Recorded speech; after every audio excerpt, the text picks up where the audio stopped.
बिस्मिल्लाहिर्रहमानिर्रहीम। आज का जो हमारा सेशन है वो मिनिस्ट्री ऑफ डिफेंस में कुछ जॉब्स आई हैं उसके बारे में है। पार्टिकुलरली मिनिस्ट्री ऑफ डिफेंस की जॉब्स के बारे में है, और कुछ हम एएसएफ जॉब्स के बारे में भी डिस्कस करेंगे, और इंटेलिजेंस ब्यूरो की जॉब्स के बारे में भी डिस्कस करेंगे। ये तीन तरह की जॉब्स हैं जो लास्ट मंथ्स के अंदर आई हैं, जिसमें से आईबी के ऊपर, इंटेलिजेंस ब्यूरो पे, और एएसएफ पे, एयरपोर्ट सिक्योरिटी फोर्स पे आप लोग ऑलरेडी अप्लाई कर चुके हैं और उसकी होप्स और तैयारी कर भी रहे हैं अच्छे से। अब ये कुछ जॉब्स आई हैं मिनिस्ट्री ऑफ डिफेंस के अंदर। मिनिस्ट्री ऑफ डिफेंस की जो जॉब हैं वो किस नेचर की हैं, उसका पेपर पैटर्न क्या है, किस तरह से उसकी तैयारी करनी चाहिए, इस चीज को हम आज के लेक्चर में डिस्कस करेंगे। तो वेलकम ऑल ऑफ यू। सबसे पहले मैं अपने प्रोफाइल की बात कर लूँ, अपने बारे में आपको कुछ बता दूं। मेरा नाम डॉक्टर हसान जुनेद है, और मैं 17 स्केल में as a production officer already job कर रहा हूँ। इसके अलावा मैं अलामा इकबाल ओपन यूनिवर्सिटी में रजिस्टर्ड रिसोर्स पर्सन भी हूँ। उनके कुछ लेक्चर्स हैं साइकोलॉजी के और एजुकेशन के, उससे रिलेटेड मैं कुछ लेक्चर्स भी देता रहा हूँ। अब मसरूफियत ज़्यादा होने की वजह से वो लेक्चर्स में ज़रा नहीं देता। इसके अलावा एकेडमिक करियर में मेरी थ्रू आउट सेकेंड पोजीशन रही है। और अगर हम पार्टिकुलरली बात कर लें वन पेपर एमसीक्यूज एग्जाम की, तो एफ आई ए 2019, इसमें मेरे 86 मार्क्स थे आउट ऑफ 100। डिस्क्रिप्टिव भी पास था, जो फाइनल स्टेज इंटरव्यू में कुछ नंबर्स की वजह से जो है सिलेक्शन नहीं हो सकी। एमओडी 2021, इसके अंदर मेरे जो फर्स्ट स्टेज है उसमें 156 मार्क्स थे। सेकंड स्टेज डिस्क्रिप्टिव भी क्लियर था, थर्ड स्टेज साइकोमेट्रिक भी क्लियर था, और देन फाइनल इंटरव्यू तक मैं इसके गया हूँ। एएसएफ 2022 की बात कर लें तो इसके अंदर मेरे 84 मार्क्स थे। इसके अंदर डिस्क्रिप्टिव नहीं होता एएसएफ के अंदर। ठीक है। तो ये जो अभी के ईयर्स के जो एग्जाम्स हैं, इसके अंदर का कुछ मेरा ये प्रोफाइल है। अब हम बात कर लेते हैं ये जो एग्जाम्स हैं, जितने भी सारे एग्जाम्स हैं, ये जनरल नॉलेज की बेस के ऊपर होते हैं। इसमें एक एग्जाम लिया जाता है जिसको कहा जाता है जनरल नॉलेज का एग्जाम। उस जनरल नॉलेज में कुछ सब्जेक्ट्स आ जाते हैं जिसको आपने कवर करना होता है, और उन सब्जेक्ट्स में जो है हर सीट की रिक्वायरमेंट, हर सीट का सिलेबस आपको ऑलरेडी बता दिया जाता है। अभी हम इसको मिनिस्ट्री ऑफ डिफेंस के ऊपर मैं आपको लेके जाऊंगा, उससे पहले हम बात कर लेते हैं एएसएफ की और आईबी की। मिनिस्ट्री ऑफ डिफेंस की आखिर में बात इसलिए करेंगे कि मिनिस्ट्री ऑफ डिफेंस का जो पेपर है वो बाकी सारे डिपार्टमेंट से मुश्किल होता है, ज्यादा पोर्शंस पे मुश्तमिल होता है, ज्यादा स्टेजेस पे मुश्तमिल होता है। जिसने एमओडी की तैयारी कर ली, उसने समझे आईबी की भी तैयारी कर ली, एएसएफ की भी तैयारी कर ली, एफआईए की सीटें आगे आएंगी उसकी भी तैयारी कर ली। इसके अलावा one paper MCQ exam general knowledge base पे आते रहते हैं through out the year. Subject specific, जैसे कोई केमिस्ट्री में किसी ने एमएससी की हुई है, किसी ने फिजिक्स में, किसी ने मैथ में की हुई है, कोई एमबीबीएस डॉक्टर्स हैं, डीवीएम डॉक्टर्स हैं, फार्मासिस्ट हैं। हम देखते हैं इनकी जॉब्स आजकल जो है ना बहुत रेयर हैं, बहुत कम कम आती हैं। और अभी थोड़ा सा अगले मंथ्स में भी थोड़ा सा हमें लगता है कि थोड़ा सा जॉब्स का स्टॉप गैप रहेगा। लेकिन जो वन पेपर एमसीक्यूज की जॉब है ना, आप देखें कि इलेक्शंस के डेज हैं, और अभी भी एमओडी ने जो है अपनी सीटें अनाउंस कर दी हैं। कुछ मंथ पहले जो है वो आईबी ने अपनी सीटें अनाउंस की थी, उसके बाद एएसएफ ने अपनी सीटें अनाउंस की। लेकिन मोस्टली लोग इस तरफ तवज्जो ही नहीं देते। बस यूनिवर्सिटी से निकलने के बाद उनको अपनी डिग्री का मान होता है कि हमने एमफिल किया हुआ है, पीएचडी की हुई है, और शायद जो नौकरी है ना वो खुद चल के हमारी दहलीज पे आ जाएगी। हालांकि हमारे जो है ना बहुत बड़ा एक स्टॉप गैप मौजूद है हमारी एकेडमिक्स में, और हमारी जो आगे जाके जिन जॉब्स पे आपने करना होता है। इसकी मैं अपनी जात से आपको एग्जांपल देता हूँ। मैं ये इस चीज के बिल्कुल नहीं कि जिसने एमफिल किया हुआ, पीएचडी किया हुआ, डेफिनेटली जो इल्म वाले हैं वो ना इल्म के कहते हैं ना, बराबर नहीं हो सकते। डिग्री की डेफिनेटली एक अहमियत है, डेफिनेटली एक अहमियत है, लेकिन पाकिस्तान में अब वो उस तरह से रिसोर्सेज नहीं है, आपके पास वो चीजें नहीं है। होना तो ये चाहिए कि एक एमफिल या पीएचडी बंदा है उसको लेक्चररशिप मिलनी चाहिए, उसको 18 ग्रेड मिलना चाहिए, लेकिन यहाँ पे तो काम उल्टा है। इवन सॉरी टू से, मतलब मैंने देखा है कि डिपार्टमेंट्स में क्लर्क की जॉब्स पे भी अप्लाई करना पड़ जाता है, लेकिन जो जरा नया स्टूडेंट निकलता है यूनिवर्सिटी से उसकी होप्स बहुत हाई होती हैं। अब मैं अपनी जात से एग्जांपल देना चाह रहा हूँ कि मैं अपनी यूनिवर्सिटी में जो हूँ टॉपर रहा हूँ, सेकंड पोजीशन थ्रू आउट रही रही है। 3.84 CGPA मेरा रहा है आउट ऑफ 4। 3.84 out of 4। और शुरू में मैं भी यही समझता था कि इतनी मैंने यूनिवर्सिटीज में मेहनत की हुई है, इतनी मेरी सीजीपी है, तो जैसे जॉब जो है लोग मुझे खुद ही पिक कर लेंगे, शायद कोई गाड़ी भी दे देंगे, और जो है ना मैं जिंदगी आसान हो जाएगी। लेकिन ऐसा नहीं होता। शुरू के 4-5 एग्जाम्स मेरे जब फेल हुए ना, और जब आने जाने के किराए लगे, फीसें लगी, और जब वापस आए तो समझ आई कि ये तो यार मार्क्स ही नहीं आए। फिर मुझे ये पॉइंट पता चला कि नहीं, ऐसा नहीं होता कि आपने जो डिग्री कर ली है उसकी बेस पे आप जो है गवर्नमेंट सेक्टर में एंटर हो जाएंगे। जो एग्जाम्स हैं वो टोटली डिफरेंट है आपके एकेडमिक सेटअप से। एकेडमिक एक तरफ है, एग्जाम्स एक तरफ है, और उसके बाद जो फील्ड वर्क है, जो आपको जॉब दी जानी है, वो बिल्कुल ही उनसे अलग है। पाकिस्तान में बहुत बड़ा स्टॉप गैप है चीजों के अंदर। फिर मैंने तैयारी करना शुरू की प्रॉपरली। मैं प्राइवेट सेक्टर ज्वाइन कर लिया था, उसमें गाड़ी वगैरह, और स्टार्ट मुझे अच्छा मिल गया था, गाड़ी भी मिल गई थी प्राइवेट सेक्टर में, पे भी अच्छी थी, लेकिन हमेशा से गवर्नमेंट सेक्टर में आने का एक जुनून था। तो फिर मैंने बैठ के 2-3 महीने छुट्टी ली, एग्जाम्स के लिए तैयारी की, फिर मेरे पेपर क्लियर होना शुरू हुए। ठीक है। तो कहने का मकसद ये है कि आपको प्रॉपर तैयारी करनी पड़ती है। ये नहीं होता कि लास्ट वीक में, अक्सर जैसे मुझे ना स्टूडेंट्स के मैसेज आ रहे होते हैं कि सर कोई नोट्स दे दें जो इससे पेपर आ जाए, तो वो आज तक नोट्स ना मैंने कभी देखे, ना अगर आप में से किसी को मिल जाए तो मेरे साथ शेयर कर दे। क्योंकि जनरल नॉलेज का कोई शॉर्टकट नहीं है। जनरल नॉलेज की आपको तैयारी करनी पड़ती है। अच्छा चलें, इसको हम टू द पॉइंट रहते हैं, बात कर लेते हैं हम पहले ना एएसएफ की जॉब्स की।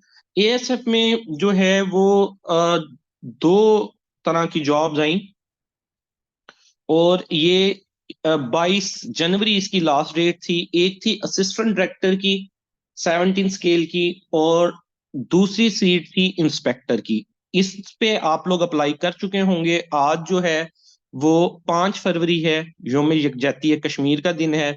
अब आप इसके ऊपर अप्लाई नहीं कर सकते। जिन लोगों ने इसके ऊपर अप्लाई किया, वो लोगों के लिए मैं बताता हूँ कि पहले एएसएफ का बताता हूँ, फिर हम एमओडी पे आते हैं। उनका एमसीक्यूज का एक एग्जाम होगा, और उसका सिलेबस क्या होगा, ये ऑफिशियल सिलेबस है एएसएफ, एडी और इंस्पेक्टर का। 100 मार्क्स का पेपर होगा, एमसीक्यूज का पेपर होता है।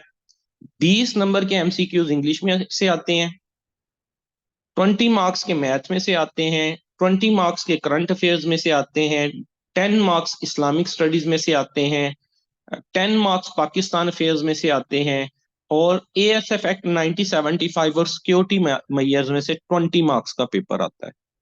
मींस आपका ये 100 मार्क्स का पेपर हो गया। और आप अब जरा एएसएफ और एमओडी को थोड़ा सा कंपैरिजन कीजिएगा, पेपर की टफनेस लेवल में बहुत ज्यादा डिफरेंस है, स्टेप्स में बहुत ज्यादा डिफरेंस है। ये डराने के लिए नहीं, लोग हम में से ही सिलेक्ट होते हैं, हम ही लोग उन सीटों पे जाते हैं।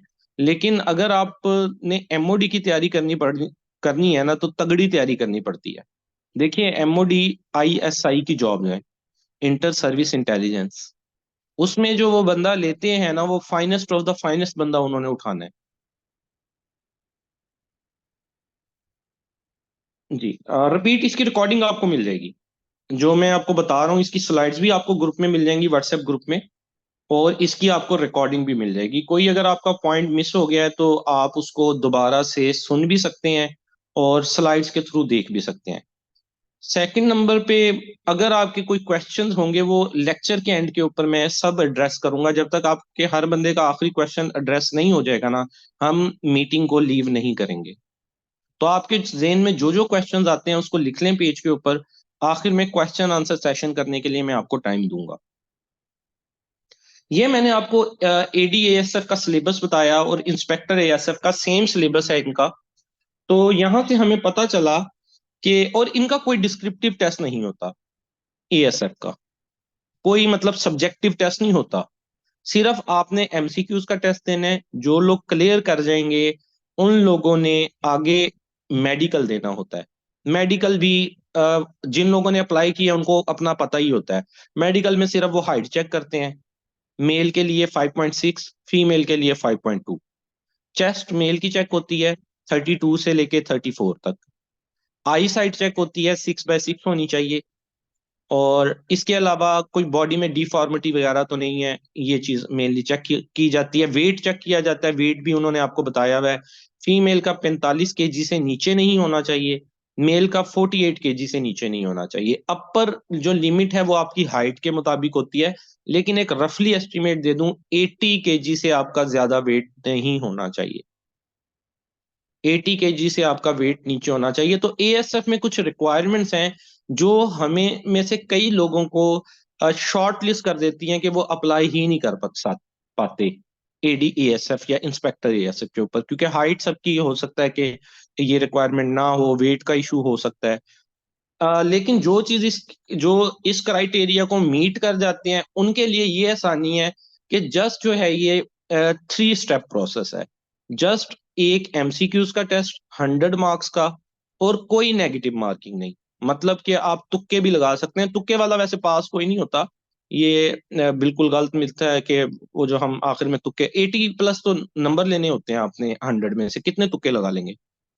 लेकिन फिर भी अगर आपको नहीं आता, आखिर में आप गलत के ऊपर भी निशान लगा के आ सकते हैं, उससे आपकी नेगेटिव मार्किंग नहीं होगी। खाली छोड़ने से बेहतर है पेपर सारा फिल आउट आप करेंगे। दूसरा स्टेप आपका मेडिकल टेस्ट होगा और तीसरा स्टेप आपका फाइनल इंटरव्यू हो जाता है। तो ये कंपैरेटिवली इजी प्रोसेस है बाकी सीटों की निस्बत।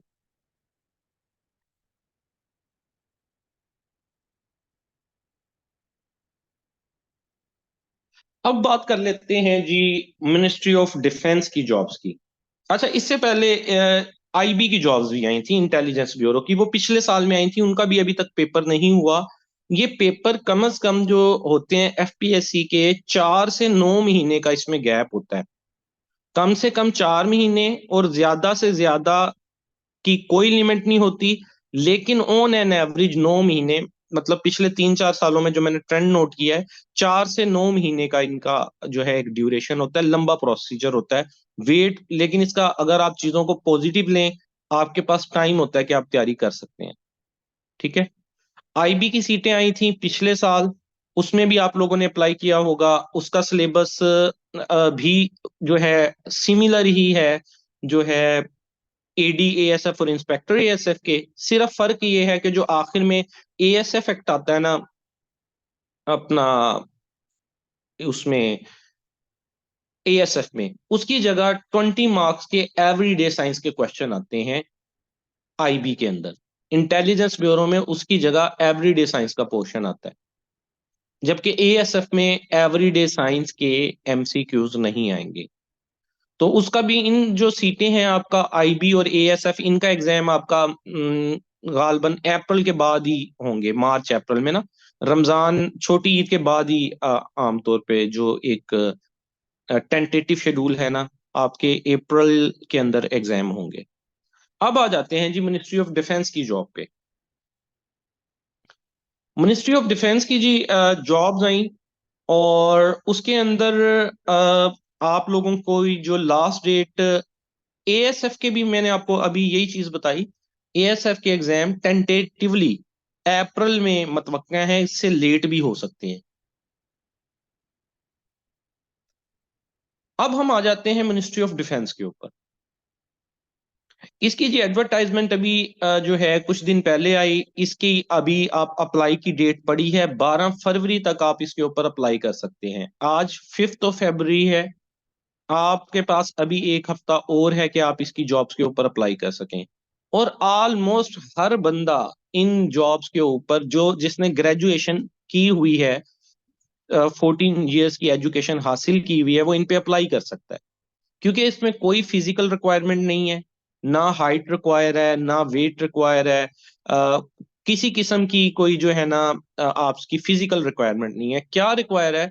या 14 ईयर ऑफ एजुकेशन। अगर आपकी 14 ईयर ऑफ एजुकेशन है इन एनी सब्जेक्ट, चाहे आपने एडीपी किया हुआ है, ये जो 2 साल का होता है एडीपी साइंस या एडीपी आर्ट्स, तो चाहे आपने वो किया हुआ है, तो आप जो है वो 15 ग्रेड तक की सीट के ऊपर अप्लाई करने के लिए एलिजिबल है।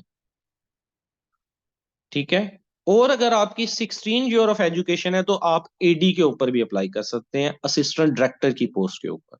सिर्फ इतनी सी रिक्वायरमेंट है कि आपकी एजुकेशन होनी चाहिए, और वो आपकी जो है सेकंड क्लास में डिवीजन में होनी चाहिए। 45% से ज्यादा नंबर आपके होने चाहिए। आपके नंबर 45% से ज्यादा होने चाहिए।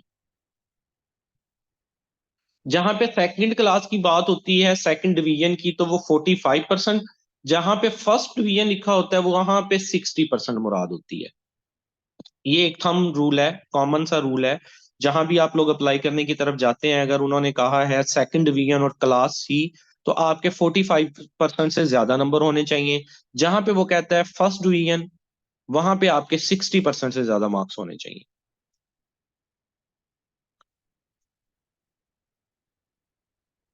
अब एमओडी का जो पेपर है उसकी 4 स्टेजेस हैं।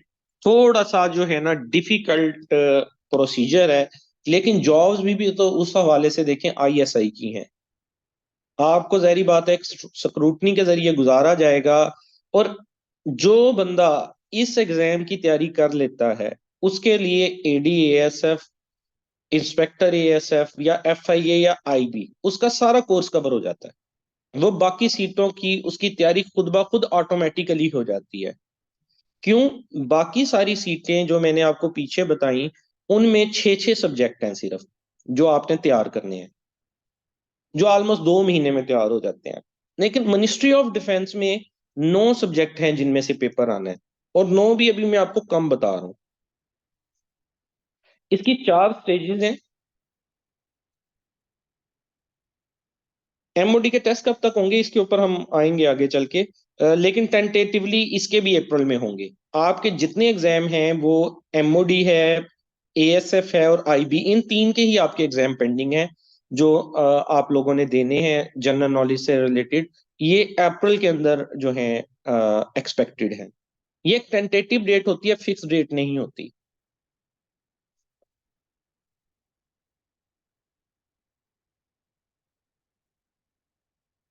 जी। अब इसकी 4 स्टेजेस हैं। देखिए, सबसे पहले एमसीक्यू एक एग्जाम है, 200 मार्क्स का ये एग्जाम होता है। फिर एक डिस्क्रिप्टिव एग्जाम होता है, 200 नंबर के पेपर होते हैं आपके सब्जेक्टिव टाइप। एक पेपर आपका इंग्लिश का होता है, एसए का, 100 नंबर का एसए लिखना होता है। और एक पेपर आपका होता है करंट अफेयर्स का, 20 20 मार्क्स के 5 करंट अफेयर्स के टॉपिक आते हैं, और उसके ऊपर आपने इन लेंथ लिखना होता है। ये एडी के लिए है। साइकोमेट्रिक टेस्ट होता है, 4 दिन का आईएसएस भी होता है, चक शहजाद में, इस्लामाबाद में। जो साइकोमेट्रिक के कोई नंबर नहीं होते, पास या फेल होता है आपकी, जस्ट उन्होंने साइकोलॉजी चेक करनी होती है कि are you fit for the job of ISI और नॉट। और उसके बाद फाइनल इंटरव्यू का एक पैनल बैठता है। देखिए, ये ऐसे कितने वर्ड्स का होता है? वैसे 1500 वर्ड्स का होता है, लेकिन आप डायरेक्ट डिस्क्रिप्टिव और बाकी चीजों पे ना आए। पहले मैं वही आपको स्टेप बाय स्टेप कर रहा हूँ। पहले आप पहला स्टेप तो क्लियर करें ना, एमसीक्यू एग्जाम का। आप वो क्लियर करेंगे तो अगले स्टेप के ऊपर जाएंगे। अच्छा। नहीं जी, आईएसएसबी 4 दिन का प्रॉपर आईएसएसबी होता है, जो आर्मी का आईएसएसबी है। 4 दिन उन्होंने क्या सिर्फ आपसे हंसी मजाक करते रहना है? आईएसएसबी से मुराद प्रॉपर जो आर्मी का आईएसएसबी होता है वो होता है 4 दिन का।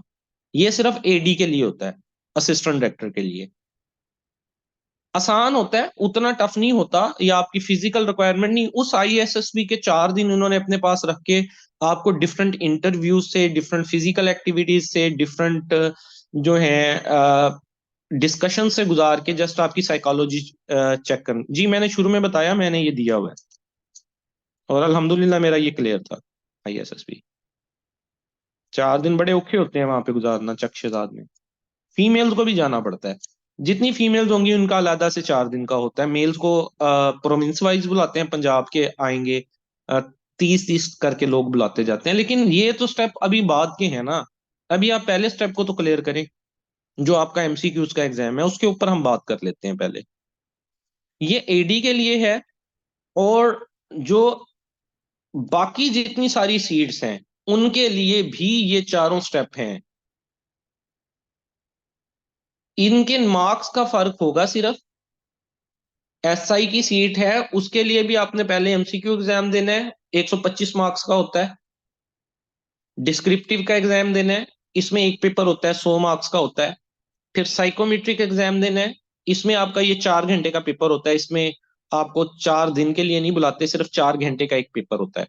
और फिर फाइनल इंटरव्यू। हम मेजर 2 सीटों की बात कर लेते हैं यहाँ पे, मतलब मार्क्स की मैं आपको डिवीजन बता रहा हूँ।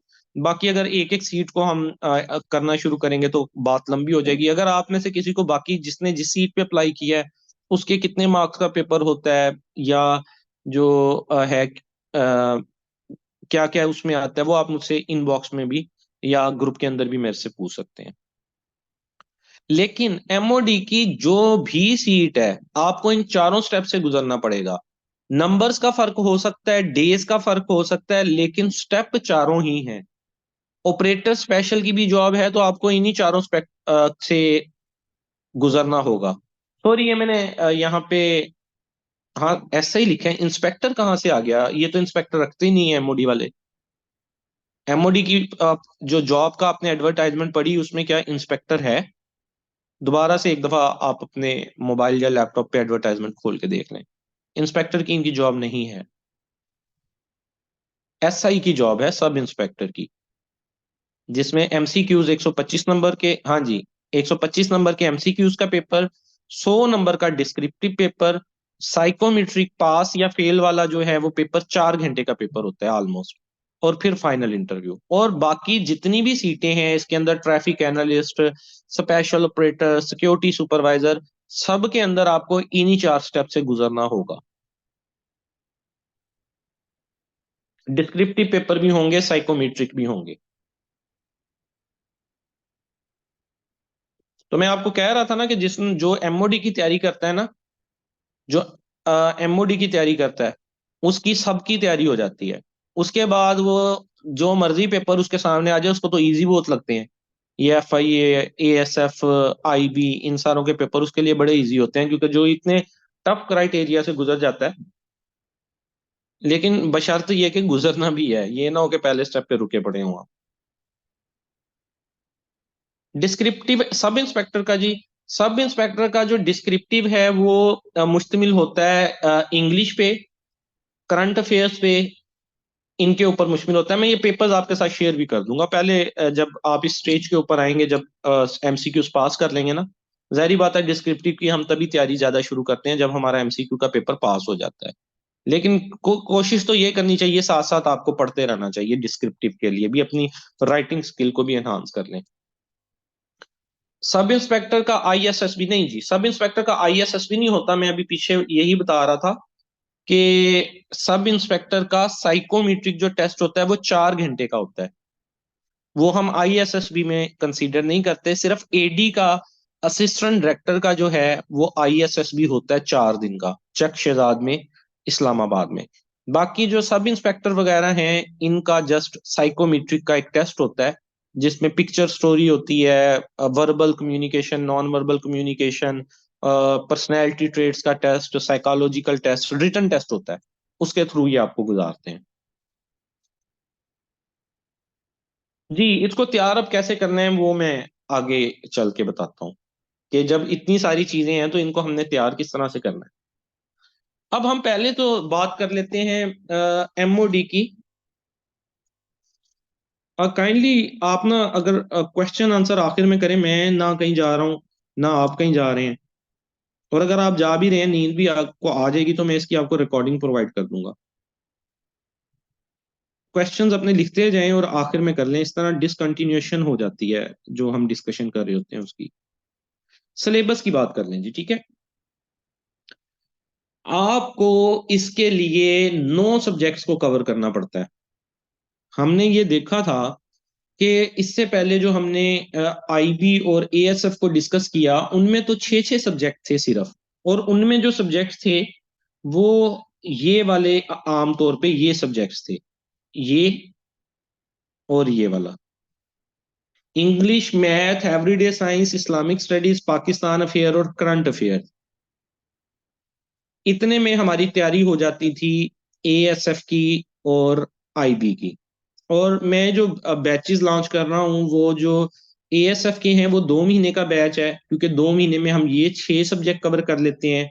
और उसके बाद ये सब्जेक्ट हम थर्ड मंथ में कवर करेंगे। एमओडी का जो तीसरा महीना होगा वो अलहदा से होगा, क्योंकि ये subject geography, computer, analytical and IQ reasoning, ये आपकी बाकी सीटों पे नहीं आती, सिर्फ और सिर्फ एमओडी में आती है, और आपको इनको तैयार करना पड़ता है।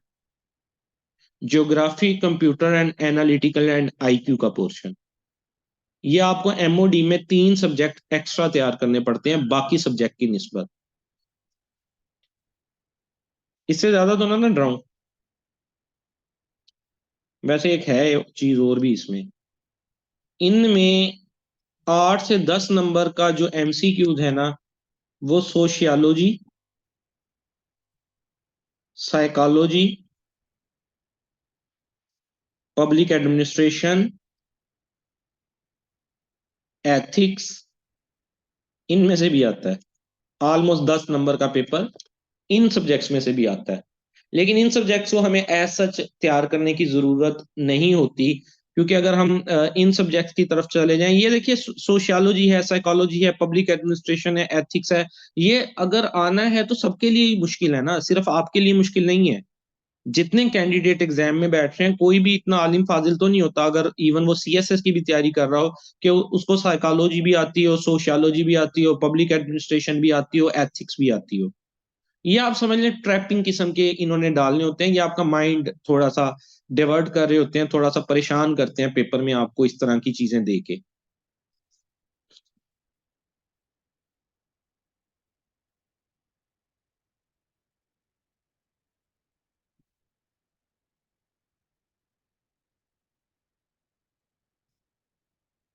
अब इतना सारा कुछ हो गया, मतलब इतनी सारी चीजें जब आपने याद करनी है, तो एक दफा तो बंदा इतना ज्यादा कोर्स देख के जो है हिल जाता है कि यार ये मैंने करना किस तरह से है। तो देखिए, जो आप लोगों ने इतनी इयर्स एजुकेशन हासिल की, मिनिमम आप में से जो भी इधर मौजूद है उसकी 14 ईयर ऑफ एजुकेशन होगी, और मैक्सिमम आप लोगों में से कई लोगों की जो है एमफिल या पीएचडी होगी, तो 18-19 साल की तालीम।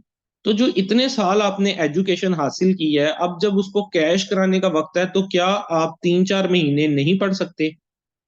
अगर तो पढ़ सकते हैं डेडिकेशन से, तो ही आप इस फील्ड में कामयाब हो सकते हैं।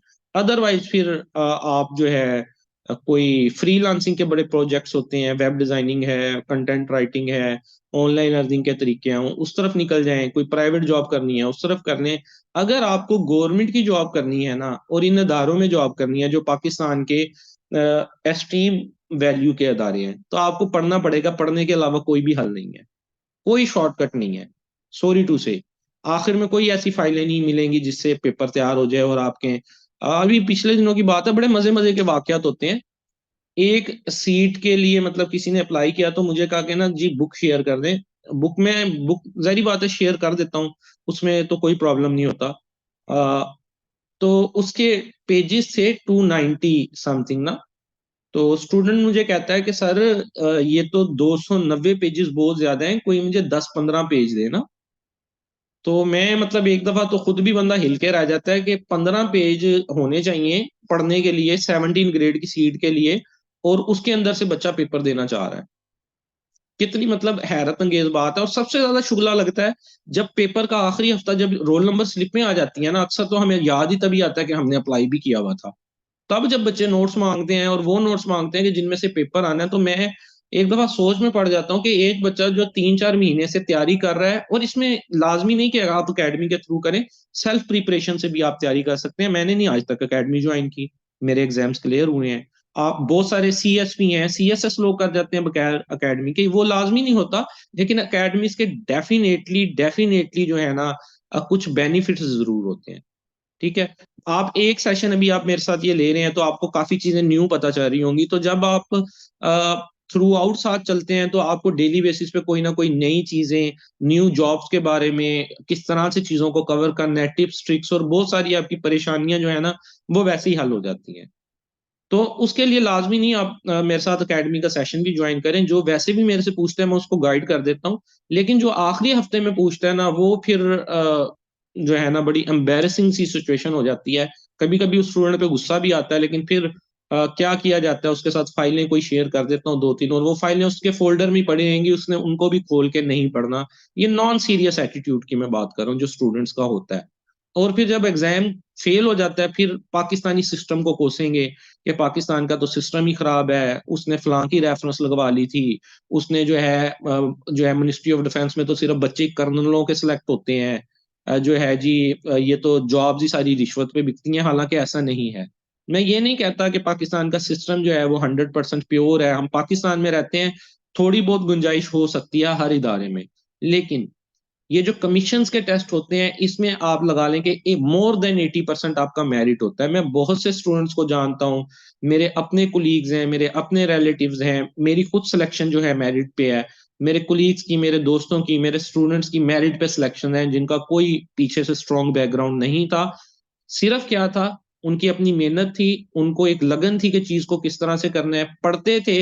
ये नहीं है कि सिर्फ मटेरियल इकट्ठा करके अपनी ड्राइव के अंदर रख लेना और उसको कभी ओपन ही ना करना। ठीक है, अब इन सारी चीजों को जब आपने कवर करना है, तो जब आप लोग इतने इयर्स की एजुकेशन हासिल कर सकते हैं ना, तो आप लोग इन सब्जेक्ट्स को भी कवर कर सकते हैं। उसके लिए आपको 3 से 4 महीने रिक्वायर होते हैं। एक आपको होलिस्टिक अप्रोच अपनानी होती है, जिसमें आपको जनरल नॉलेज के ये जो मैंने आपको सब्जेक्ट बताए हैं, उनमें सब्जेक्ट बाय सब्जेक्ट आपको उस पर कवरेज हासिल होनी चाहिए। देखिए, इसमें क्या सब्जेक्ट्स हैं, वो आपसे इस्लामियात पूछ रहा है, बीइंग ए मुस्लिम, क्या आपको अपने इस्लाम के बारे में नहीं पता होना चाहिए? हम में से बहुत से लोगों को नहीं पता खिलाफत सिस्टम क्या है, हमारे खलीफा कौन कौन से रहे हैं, हजरत मोहम्मद सल्लल्लाहु अलैहि वसल्लम की लाइफ के अबाउट, सहाबा कराम की लाइफ के अबाउट।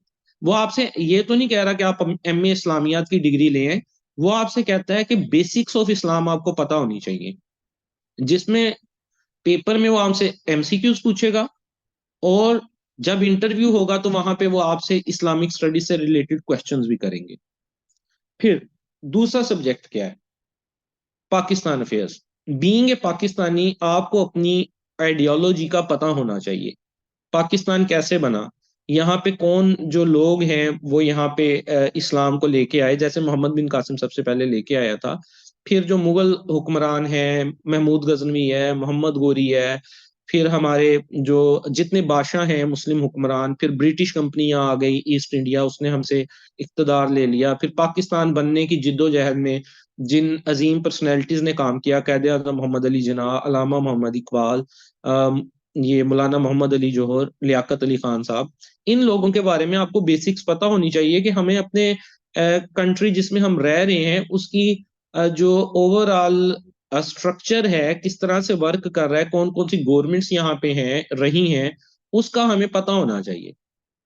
ठीक है, और सिमिलरली बाकी सब्जेक्ट्स भी ऐसे ही हैं जो आपको जिनकी बेसिक्स आपसे वो डिमांड करता है कि आपका इतना ब्रेन, तो जाहिर बात है उन्होंने एडी किसी ऐसे बंदे को तो नहीं बिठा देना जिसका दिमाग ही ना काम करता हो, प्रोसेस ही ना करता हो। उन्हें असिस्टेंट डायरेक्टर या ऐसा ही ऐसे बंदे को बनाना है जिसको कोई ना कोई नॉलेज हो चीजें, इन टेस्टों के जरिए वो ये चेक करते हैं कि आपका ब्रेन कितना एक्टिव है। ठीक है, आया कि आप अपनी लाइफ के साथ कमिटेड हैं कि नहीं, जो ये एग्जाम पास करता है 80+ मार्क्स लेता है, इसका मतलब है वो मेहनत कर सकता है। तो फिर उनको ऐसा ही बंदा चाहिए जो आगे चल के जॉब में मेहनत करता रहे। ये इसलिए क्राइटेरिया अपनाया गया है। आप में से देखिए सीटें आएंगी अप्लाई तो हजारों की तादाद में लोग कर देंगे, सीटें तो कुछ होंगी, तो उनको आप में से वो बंदा चाहिए जो सबसे ज्यादा कमिटेड होगा, जो सबसे ज्यादा कंसिस्टेंट होगा। तो उसके लिए आपको सब्जेक्ट, एक तो आप जो है वो पास्ट पेपर्स को पढ़ेंगे, सबसे पहला स्टेप होता है पास पेपर्स को, किसी भी जो आप एग्जाम में अपेयर होने चाह रहे हैं उसके पास पेपर्स को एनालाइज करें। पहले स्पेसिफिकली उस पोस्ट के पास पेपर्स को एनालाइज करें, लेकिन वो देखिए वो पेपर कितनी बार जिंदगी में हुए होंगे ये पिछले 10 सालों में, 3 या 4 बार। तो इसका मतलब क्या आपने सिर्फ 4 पास पेपर्स पढ़ने हैं? अगर हम एमओडी की एग्जांपल ले लें या एएसएफ की एग्जांपल ले लें, पिछले 10 सालों में 5 या 6 बार आप लगा लें पेपर हुआ होगा। इसका मतलब क्या आप 5 6 पेपर पढ़ के बरियल जिम्मा हो गए कि जी आपने पास पेपर्स देख लिए? नहीं। इसके लिए आपको पूरी एक बुक तैयार करनी पड़ती है जिसका नाम है FPSC Imtiaz Shaheen model papers. आगे ये लिखा भी होगा, उसका आप स्क्रीनशॉट भी बना लीजिएगा। उसमें 200 प्लस पेपर होते हैं और डिफरेंट एजेंसीज के होते हैं। उसमें आईबी के पेपर भी हैं, एएसएफ के भी हैं, एमओडी के भी हैं, कस्टम्स के भी हैं, एंटी नारकोटिक्स के भी हैं। आपने वो सारे पेपर पढ़ने होते हैं। मींस आपने दो तरीके से तैयारी करनी है, एक आपने पास पेपर्स की बुक को कवर करना है, और दूसरा आपने ये वाला सब्जेक्ट बाय सब्जेक्ट कंसेप्ट को क्लियर करना है। अगर आपके जो सब्जेक्ट हैं वो 6 सब्जेक्ट हैं तो आप उन 6 के ऊपर फोकस करेंगे। अगर आपके 9 सब्जेक्ट हैं पेपर में आ रहे तो आपने उन 9 के 9 सब्जेक्ट्स को फोकस करना है। उसके लिए हमें उनकी अलग अलग बुक्स लेने की जरूरत नहीं है। उसके लिए आप एक ही बुक ले लेते हैं, और बहुत सारे पब्लिशर्स हैं जिन्होंने बुक्स बनाई हैं, और यकीन करें सिर्फ उनका कवर ही चेंज है, अंदर मटेरियल सब में सेम है। सारी बुक्स में सेम मटेरियल है। तो उसमें पब्लिशर्स 3 4 इंपॉर्टेंट पब्लिशर्स हैं, और जिनमें आ जाता है जहांगीर वर्ल्ड टाइम्स, कारवान, इल्मी। आप तीनों में से किसी की भी बुक उठा लें जो कि सब्जेक्टिव टाइप थोड़ी सी बुक हो, जिसमें सारे पेपर कवर हुए हुए हों, सारे सब्जेक्ट कवर हुए हुए हों। एक तो मैंने आपको बताया ना पास पेपर्स की बुक, उसमें ओरिजिनल पास पेपर्स होंगे जो पिछले सालों में आ चुके। इस वक्त जो है वो 58th एडिशन सबसे न्यू है जो आपको परचेज करना है। एफपीएससी की बुक है 58th एडिशन। अगर आप परचेज कर सकते हैं परचेज करने, अगर आप सॉफ्ट फॉर्म में पढ़ सकते हैं तो आपको ये सॉफ्ट फॉर्म में भी अवेलेबल हो जाता है।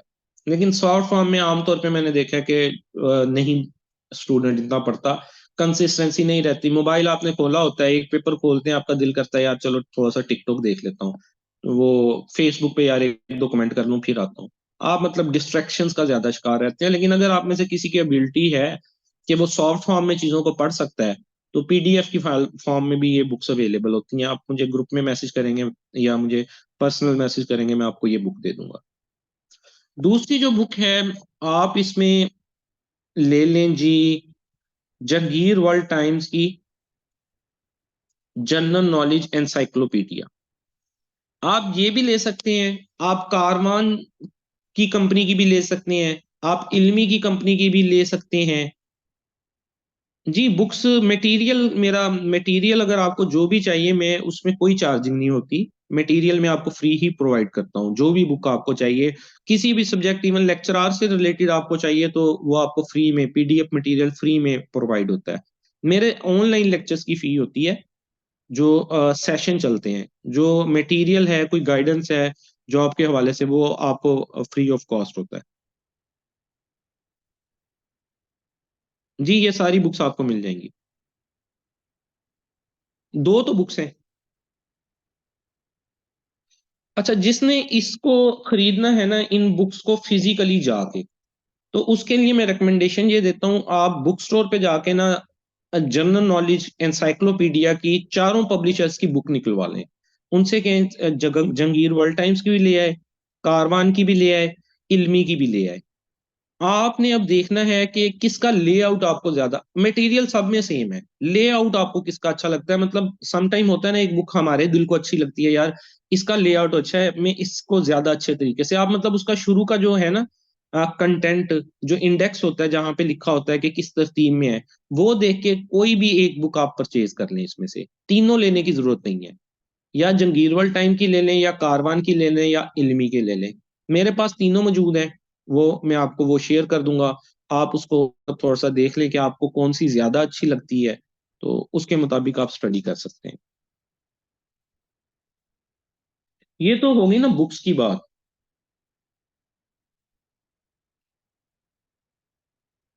ये यहाँ पे इसका स्क्रीनशॉट भी ले ले, मैंने यहाँ पे दिया हुआ है, ये ले। बुक्स हो गई आपने, ये इन पेपर्स को जनरल नॉलेज के एग्जाम को कवर करने के लिए ये दो बुक्स होती हैं। ये दो वेबसाइट्स हैं, पाक एमसीक्यू की वेबसाइट और टेस्ट पॉइंट डॉट पीके की वेबसाइट। इनकी एप्लीकेशंस भी हैं। अब तो चीजें आसान ही बहुत हो गई हैं, आपकी फिंगर टिप्स पे चीजें हैं। मटेरियल और ये मैटर ही नहीं करता। ठीक है, ग्रुप्स बने हुए हैं इतने सारे, व्हाट्सएप आपके पास जो है वो मटेरियल की भरमार होती है। असल चीज पढ़ना होता है। आप बुक्स ले लेंगे, उसको पढ़ना भी तो है ना। एक बुक सिर्फ अगर आप सही तरह से पढ़ने लगेंगे तो आपको 1.5 से 2 महीने तो लग जाएंगे। लेकिन आप लोग क्या करते हैं, 10-10 बुक्स इकट्ठी कर लेते हैं, पढ़ते उनमें से एक भी नहीं है। उससे क्या होता है, आपके माइंड पे प्रेशर सिर्फ बढ़ेगा और एब्जॉर्प्शन नहीं होगी नॉलेज की। अब इसमें मैं जो एकेडमी का रोल कहना चाह रहा था वो ये होता है कि एकेडमी आपको फोकस्ड करती है कि ये चीजें ही पढ़नी है। आप एक बुक ले लेते हैं ना, आपको ये नहीं पता चलता मैंने इसको कहाँ से शुरू करना है, कहाँ पे खत्म करना है। तो ये वाला जो रोला है, इसको खत्म करने के लिए जो पर सब्जेक्ट लेक्चर होते हैं ना, हर सब्जेक्ट के लेक्चर, मतलब 1 वीक इस्लामियात के लेक्चर हो जाते हैं, आपको ये बुक लेनी ही नहीं पड़ती। उसके आपको नोट्स भी मिल जाते हैं पीडीएफ फाइल में। और जो है उसके ऊपर हमारी डिस्कशन और लेक्चर भी हो जाता है। फिर अगले वीक जो है पाकिस्तान अफेयर के लेक्चर हो जाते हैं। सिमिलरली आपको उसकी सारे नोट्स मिल जाते हैं। वो मेरे अपने होते हैं वो नोट्स, मतलब बनाए हुए ना, लेक्चर्स की फॉर्म में होते हैं। और फिर पर वीक की बुनियाद पे हम उसका टेस्ट भी ले लेते हैं। अगर आपने एक वीक में हमने इस्लामियात पढ़ी है तो एंड ऑफ द वीक इस्लामियात का आपका टेस्ट भी हो जाएगा। तो आपको आइडिया हो जाता है आपकी तैयारी कितनी है। Similarly Pakistan affair, current affairs, everyday science और सारे सब्जेक्ट रोटेशन में चलते चलते आप आखिर के अंदर तैयार कर लेते हैं। आपको ये वाली किताब लेने की जरूरत नहीं पड़ती। लेकिन अगर कोई मतलब एकेडमी की फीस नहीं अफोर्ड कर सकता तो वो फिर बुक्स से कर ले। और अगर आप कहते हैं कि आप बुक्स भी अफोर्ड नहीं कर सकते, फिर मेरा ख्याल है कि हैरत की बात है, आप लोगों ने यूनिवर्सिटी की फीसें भी तो भरी हैं ना। अब अगर जो न्यू अब आपका आ रहा है, आपने अपेयर होना है, आपने ट्रैवल करके भी तो जाना है। ये 1500-1500 रुपए की बुक्स हैं दोनों। मैंने बड़ी दफा शेयर किए हुए हैं, आपने खोले नहीं है कभी ग्रुप, दोबारा भी शेयर कर दूंगा। ठीक है, आप उन्हें खोलें, उनका प्रिंट ले लें। ऑनलाइन बुक्स आ जाती हैं, अगर आप किसी विलेज से तल्लक रखते हैं, आपको नंबर शेयर कर देता हूँ। वो आपके घर की दहलीज पे पकड़ा के जाएंगे कि भाई जी पढ़ ले, ये ले किताब पढ़। ठीक है, मसला किताबों का, मटेरियल का हरगिज नहीं है। हरगिज नहीं है। अभी आप ये पाक एमसीक्यूज की एप्लीकेशन प्ले स्टोर से डाउनलोड कर लें। एमसीक्यूज ही नहीं खत्म होते, इसको डाउनलोड कर लें, ये भी एप्लीकेशन है। बुक्स तो चले मैं आपको दे ही दूंगा, वो तो कोई इशू नहीं है। लेक्चर ही एंड होने के बाद मैं आपके साथ ग्रुप में शेयर कर देता हूँ। ठीक है, आप इनको ओपन कर लें, एमसीक्यूज नहीं खत्म होते। असल चीज जो मैं आपको कहना चाह रहा हूँ वो ये है कि आप काइंडली पढ़ना तो स्टार्ट करें, किसी भी सोर्स से किताब को ओपन तो करें, कंसिस्टेंट होके अपनी तैयारी शुरू तो करें, चाहे सेल्फ स्टडी करें। ठीक है, अपने दिन का टाइम शेड्यूल करें कि मुझे 3 से 4 घंटे डेली पढ़ना है। 3 से 4 घंटे डेली आपको पढ़ना है। और कितना टाइम पढ़ना है, 2 से 3 महीने। अब ये 2 से 3 महीने पीरियड में आपने इसको कवर करना है या 2 साल पे इसको लेके जाना है, it all depends upon you. अगर इस टाइम को आप कम करते जाएंगे, दिन में आप सिर्फ 1 घंटा देंगे तो आपको 2 साल लग जाएंगे एग्जाम क्लियर करते करते। अगर आप इसको 2 घंटे पे कर देंगे, आपको जो है वो आपका टाइम पीरियड, अगर आप जितने घंटे डेली के समझ लें बढ़ाते जाएंगे कंसिस्टेंट होके, उतनी जल्दी आपका एग्जाम क्लियर हो जाएगा। एक एवरेज माइंड का बंदा डेली 3 से 4 घंटे पढ़ के ये एग्जाम 3 महीने में कवर कर सकता है, इजीली कवर कर सकता है।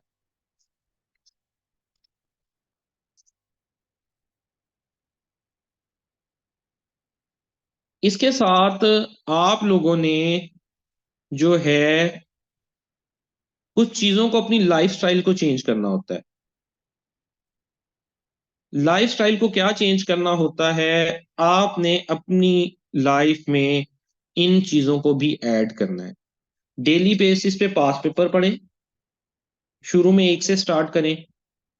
शुरू में आपको उस एक की भी समझ नहीं आएगी, 2-2 घंटे लग जाएंगे उसके ऊपर, लेकिन ऐसे ऐसे आपकी स्पीड फिर बढ़ती जाती है, रोज के 2 पेपर 3 पेपर भी आपके पढ़ लेते हैं। साथ में न्यूज़पेपर पढ़ना स्टार्ट करें, डॉन न्यूज़पेपर। अब डेली बेसिस पे डॉन न्यूज़पेपर भी ग्रुपों में शेयर होते हैं, आपको न्यूज़पेपर भी लगवाने की जरूरत नहीं है घरों में। डेली बेसिस पे शेयर होते हैं, वोकेबलरी शेयर होती है, मेरे जो फ्री ग्रुप हैं व्हाट्सएप के उनमें भी मैं शेयर करता हूँ डेली बेसिस पे। आपको न्यूज़पेपर पढ़ना होता है। न्यूज़पेपर पढ़ने से क्या होता है, आपको इकोनॉमी के इशू, सोशियोलॉजी के इशू, इंटरनेशनल इशू आपके कवर हो जाते हैं। आपका करंट अफेयर तैयार हो जाता है, करंट अफेयर्स का पोर्शन, जो कि हर एग्जाम में लाजमी आता है कि दुनिया में चल क्या रहा है, किस मुल्क के प्रेसिडेंट का क्या नाम है, कहाँ पे इलेक्शन हुए हैं, पाकिस्तान में इलेक्शन किस डेट को हो रहे हैं, कौन सेलेक्ट हुआ, कौन जो है वजीर खारजा है। जब आप न्यूज़पेपर पढ़ते हैं उनमें ये सारी खबरें होती हैं, डेली बेसिस पे पढ़ते हैं, आपको पता चलता है। और एग्जामिनर पूछता भी ऐसे ही क्वेश्चन है। फॉर एग्जाम्पल, अगर 2-3 महीने पहले पाकिस्तान के जो एम्बेसडर है वो ईरान गया है, या भी आपके सामने इशू बना था ईरान का, एक हमने ईरान के एम्बेसडर को वापस भेज दिया था और ईरान ने हमारे एम्बेसडर को वापस भेज दिया था, आपस में झड़प हो गई थी। तो एग्जामिनर आपसे क्वाइट चांसेस है कि एम्बेसडर का नाम पूछेगा कि पाकिस्तान का उस एम्बेसडर का नाम क्या है जो ईरान में था, या ईरान के उस एम्बेसडर का नाम क्या है जो पाकिस्तान में था। सिमिलरली अगर कोई और कंफ्लिक्ट हो जाता है, फलस्तीन का इशू चल रहा है, तो वो फलस्तीन के रहनुमाओं के नाम, इसराइल के जो लीडर्स हैं उनके नाम, उनका प्रेसिडेंट कौन है, उनका प्राइम मिनिस्टर कौन है, इन चीजों को फोकस करता है। तो ये चीजें कैसे कवर होती हैं, ये चीजें कवर होती हैं जब आप न्यूज़पेपर को पढ़ते हैं।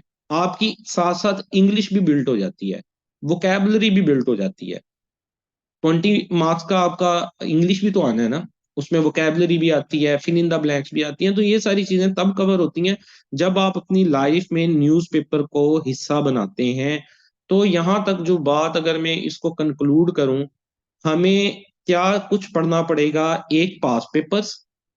नंबर 2, सब्जेक्ट बाय सब्जेक्ट तैयारी करनी पड़ेगी, जितने सब्जेक्ट हमें एग्जामिनर ने बताए हैं। एंड नंबर 3, आपको न्यूज़पेपर पढ़ना पड़ेगा। इन 3 चीजों को आपको अपनी लाइफ में अडॉप्ट करना पड़ेगा, तभी जाके आप जो हैं वो चीजों को कवर कर लेंगे। अगर मैं अपने जो है कोर्स का बताऊं, मेरा जो ये कोर्स है, जो सीटें एएसएफ, आईबी और एफआईए की होती हैं, उनका मेरा कोर्स 2 मंथ का होता है, क्योंकि उसमें सब्जेक्ट ही 6 होते हैं। वो 6 सब्जेक्ट आपके 2 महीने में कवर हो जाते हैं। और अल्टरनेटिवली मेरे बैच चल ही रहे होते हैं हर महीने, जो जिस वक्त भी ज्वाइन करना चाहता है मुझे ज्वाइन कर सकता है। लेट्स सी, पहले महीने में मैं आपको अगर 3 सब्जेक्ट कवर करवा रहा हूँ, करंट अफेयर, पाकिस्तान अफेयर और इस्लामिक स्टडीज, तो सेकंड मंथ में मैं आपको मैथ, इंग्लिश और एएसएफ का एक्ट जो है वो स्टडी करवाऊंगा, सिक्योरिटी मेजर्स। तो 2 महीने में जो मुझे 2 महीने के लिए ज्वाइन करेगा, उसका एएसएफ का पोर्शन कंप्लीट हो जाएगा। अगर उसने आईबी में अप्लाई किया हुआ है तो उसका आईबी का पोर्शन कंप्लीट हो जाएगा। ठीक है। और अगर एमओडी में आप लोग अप्लाई करते हैं तो आपको फिर 3 महीने मेरे साथ बाउंड होना पड़ता है उसमें, क्योंकि तीसरे महीने में हमें कंप्यूटर एनालिटिकल आईक्यू और जियोग्राफी, इसको भी स्टडी करना पड़ता है। ठीक है। और रूटीन हमारी क्या होती है, हफ्ते में 5 दिन हमारी क्लासेस होती हैं। यही टाइम होता है, इवनिंग का टाइम होता है, क्योंकि डे टाइम में आप कर रहे होते हैं। तो पर डे एक मार्क्ड पास पेपर मिलता है। जो इम्तियाज शहीद की हम बात कर रहे हैं उसका मार्क्ड पास पेपर होता है। ग्रुप के अंदर आप डिस्कशंस कर सकते हैं डिफरेंट टॉपिक्स के ऊपर, अगर आपको कोई और इशू आ रहा है उस चीज के ऊपर। और वीकली बेस पे हमारे टेस्ट होते हैं, जो मैं आपको पढ़ा रहा होता हूँ, जिस सब्जेक्ट के बारे में बता रहा होता हूँ उसके बारे में आपका जो है टेस्ट लिया जाता है। तो ये तो हमारी जो है ना वो अकेडमी की रूटीन हो जाती है। जो लोग ज्वाइन कर चुके हैं या करेंगे, वो हम उसको इस तरह से लेके चलेंगे। तो अब आते हैं क्वेश्चंस पे। मैं पीछे से स्क्रॉल डाउन करता हूँ। अब आप लोग ना जो जो आपके क्वेश्चंस है आप मुझे बताते हैं। नोट से रिलेटेड, बुक से रिलेटेड मैंने आपको बता दिया। ये बुक्स हैं आपकी, ये वेबसाइट्स हैं। बुक्स आपको पीडीएफ फाइल की शक्ल में प्रोवाइड कर दी जाएंगी फ्री ऑफ कॉस्ट। वेबसाइट्स की आप एप्लीकेशन इंस्टॉल कर लें अपने प्ले स्टोर पे जाके, ये भी अच्छी एप्लीकेशन है। अच्छा, अब कहाँ से रह गए थे आपके क्वेश्चंस? अच्छा, सफीशा कहती हैं कि उनके कजन जो हैं वो ओवरऑल मेरिट में फर्स्ट आए हैं एडी इन एफआईए। देखें, बहुत सारे लोग हैं जो वाकई ही सिलेक्ट होते हैं मेरिट पे। मैं 100% नहीं कह सकता, ना कोई कह सकता है 100% पाकिस्तान में, लेकिन जो कमीशन के थ्रू जॉब्स होती हैं ना, उनमें मोर देन 80% मेरिट चलता है। अच्छा, उसके बाद नौशीन परवेज कहती हैं लेक्चरर से रिलेटेड बुक शेयर कर दें ग्रुप में।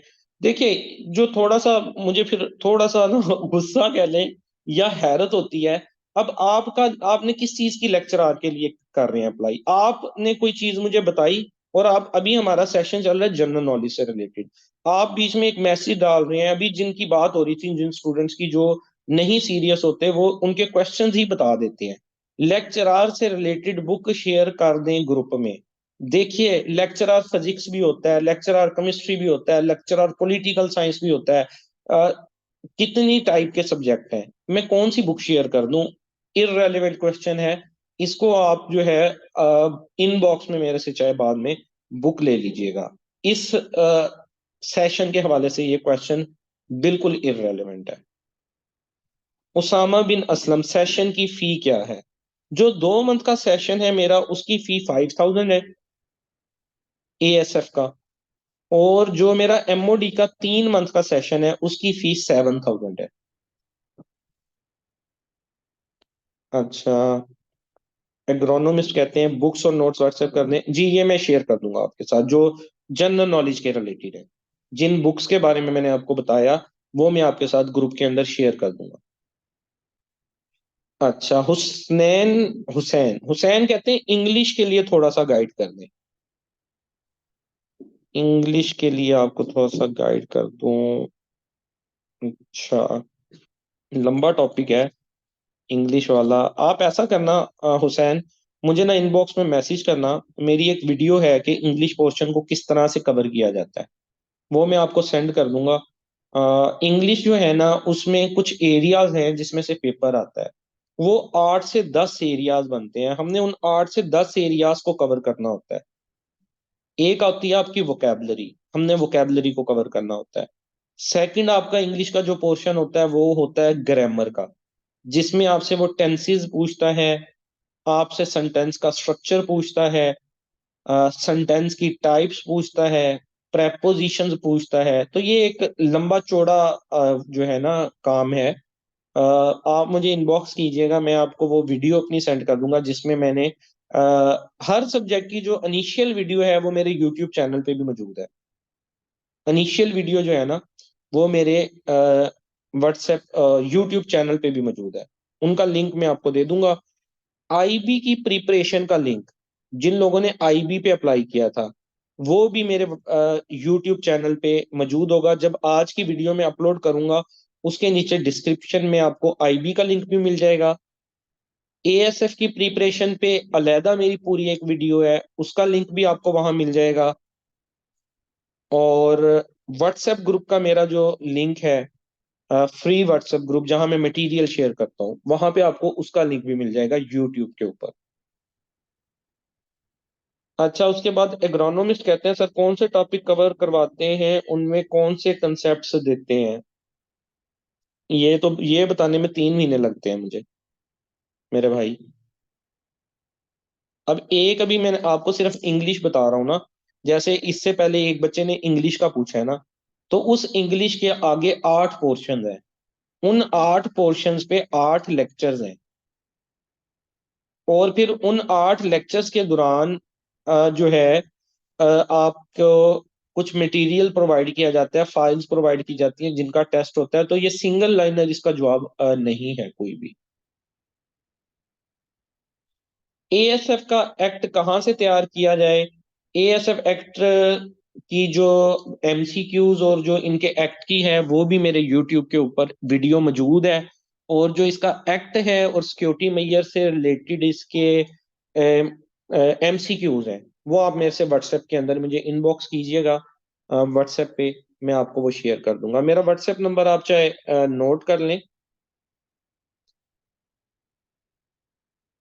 0300 4247 503। जो मटेरियल आपको चाहिए चीज़ों से रिलेटेड वो आप मुझे इनबॉक्स व्हाट्सएप मैसेज करके मेरे से ले सकते हैं।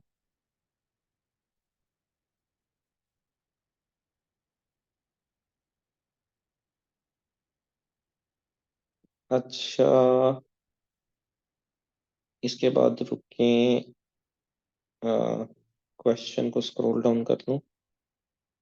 अभी तो काफी सारे यार क्वेश्चन पड़े हैं आपके।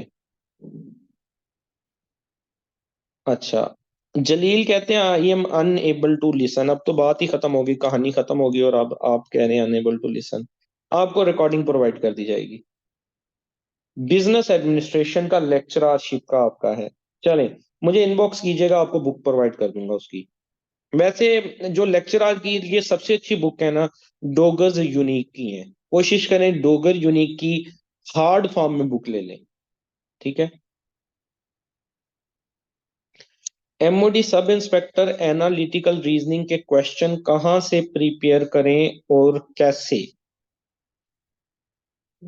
हाँ जी, ये रेलेवेंट क्वेश्चन है। जो एमओडी का पेपर है ना उसमें एक पोर्शन होता है एनालिटिकल रीजनिंग, और यही मेरिट बनाने और ना बनाने में अहम किरदार अदा करता है, एनालिटिकल रीजनिंग का। और दूसरी मजे की बात यह, जो एमओडी का पेपर होता है उसमें टाइम बहुत कम होता है। 120 मिनट में 200 क्वेश्चन सॉल्व करने होते हैं आपने। और उसमें ज्यादा टफ पोर्शन मैथ और एनालिटिकल रीजनिंग का होता है एडी के लिए। और सब इंस्पेक्टर के लिए 90 मिनट में 125 क्वेश्चन सॉल्व करने होते हैं।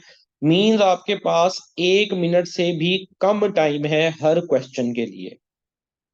तो एमओडी को बेसिकली शार्प माइंडेड लोग चाहिए जिनका ब्रेन बड़ी तेजी से प्रोसेस करता हो, चीजों को बड़ी तेजी से एनालाइज करता हो। अगर आप जॉब ड्यूटीज और रिस्पॉन्सिबिलिटीज में जाए ना, एक जो है वो एजेंसी के बंदे की, तो उसमें और कुछ भी नहीं चाहिए, चाहे वो लंगड़ा के चलता हो, उसका दिमाग अच्छा होना चाहिए।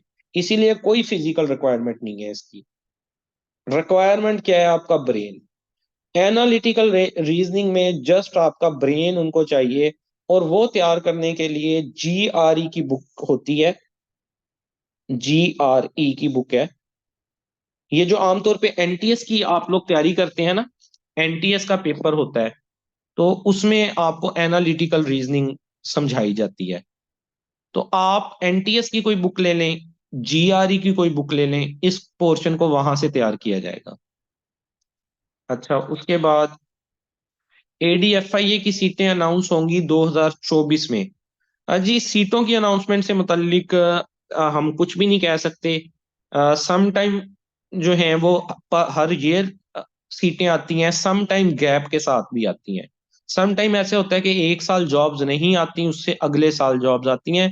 लेकिन मैंने कुछ अदारे आपको बताए, एएसएफ, आईबी, एफआईए, एमओडी, इनकी सीटें आती ही रहती हैं पूरा साल। अगर आपकी तैयारी है ना, तो आप जो है वो किसी में भी अप्लाई करके उसको पास कर सकते हैं। एफआईए की सीटें उम्मीद है कि इस साल आ जाएंगी। किस अच्छा, अब्दुल गफ्फार कहते हैं किस सेट ऑफ माइंड से अपेयर हो पेपर में?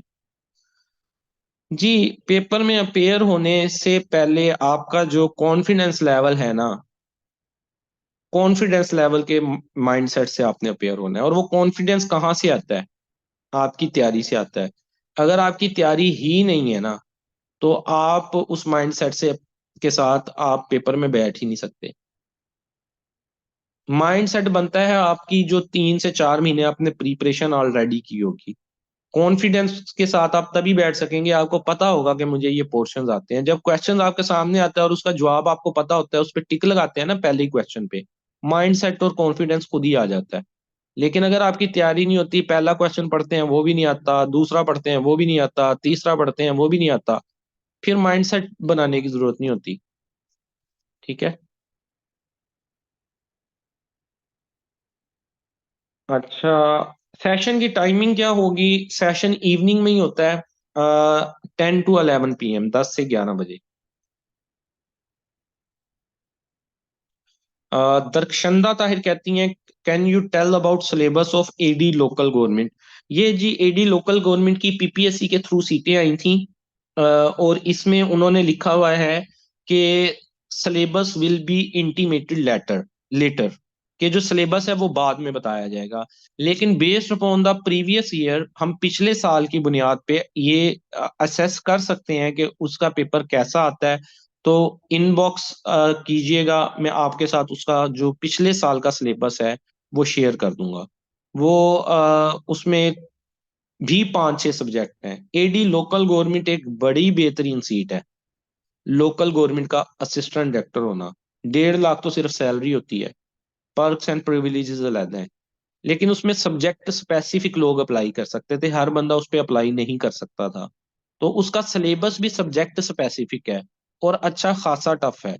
पब्लिक एडमिनिस्ट्रेशन में से भी आना है, साइकोलॉजी में से भी आना है, इकोनॉमिक्स में से भी आना है, और 40% I think general knowledge. General knowledge में फिर ये 7-8 सब्जेक्ट आ जाते हैं। तो उसका मैं आपके साथ शेयर कर दूंगा।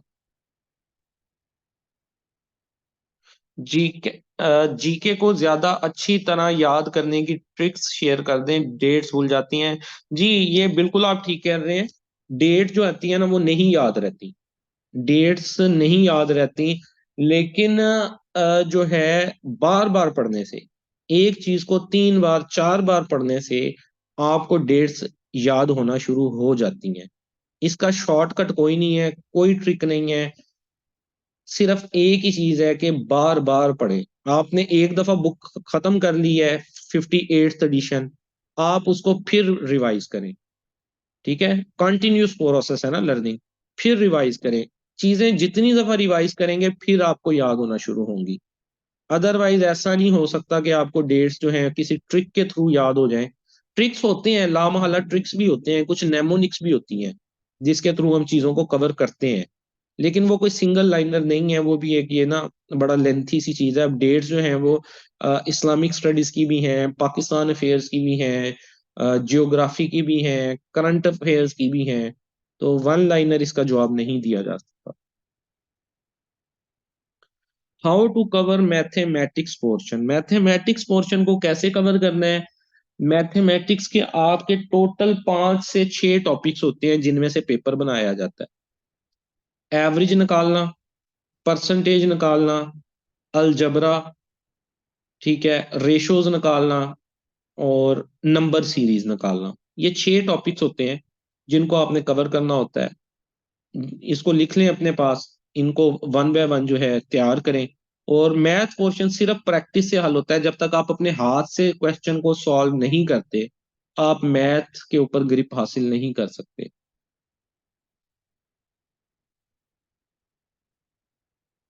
जी, मेरी फिजिकल क्लासेस नहीं होती, मेरी ऑनलाइन क्लासेस हैं। मलिक पूछ रहे हैं फिजिकल या ऑनलाइन? ऑनलाइन है। अभी मैं मैंने शुरू में ही आपने लेट ज्वाइन किया, अपना इंट्रोडक्शन कराया है। मैं as a production officer grade 17 की जॉब कर रहा हूँ। सफीशा कहते हैं, मेरा बीए कंप्लीट हो गया है, अब मैं BS 2.5 ईयर ज्वाइन करूं और जॉब्स लिए प्रिपरेशन करूं। मैंने फॉरेस्ट डिपार्टमेंट में डॉक्यूमेंट सबमिट करवाई है इंडिविजुअल, तो BS ड्रॉप करना पड़ेगा फिर? बीए आपका कंप्लीट हो गया है? अच्छा, और आप चाह रहे हैं अब मास्टर्स करना, और साथ में आप जॉब भी करना चाह रहे हैं। इसका अच्छा तरीकाकार ये है कि पहले जॉब सिक्योर कर लें। ठीक है, किसी भी डिपार्टमेंट में जॉब सिक्योर कर लें, वो आपको बाद में स्टडी की परमिशन देते हैं। आप यहाँ पीएचडी भी कर लेंगे ना, अगर आपके हाथ में जॉब नहीं है तो घर वाले, मोहल्ले वाले और सोशल सर्कल आपको ताने दे दे के मार देगा। इतनी जॉब कर लें कि आप अपना डेली का खर्चा जो है, मंथली जो खर्चा है वो निकाल सकें, किसी पे डिपेंडेंट ना हो। तो आप बीए बेस पे 16 ग्रेड तक की जॉब्स आती हैं, उन पे अप्लाई करके अगर किसी पे अच्छे तरीके से सिलेक्ट हो जाएं, और फिर आप साथ में अपना जो मास्टर्स डिग्री है उसको विद जॉब कंटिन्यू कर लेना। एंड वो आप स्टॉप भी करवा सकते हैं डिग्री, उसमें कोई मसला नहीं होता, फ्रीज कराना उसको कहते हैं। एनालिटिकल के लिए कौन सा लिंक बताया है? ये एनालिटिकल पोर्शन भी आपको टेस्ट पॉइंट डॉट पी के एग्जाम वीडा, नाम लिख लें exam Vida, EXAM, exam Vida, VEDA, exam Vida, ये आपके वेबसाइट है, और इस पे से कर लें। और बुक मैंने आपको बताई है, NTS की कोई भी बुक ले लें एनालिटिकल पोर्शन के लिए। लें जी, बस इतने सी क्वेश्चन थे, खत्म हो गए।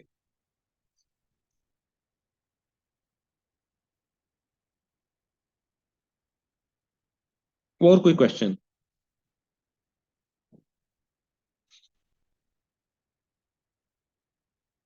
जी,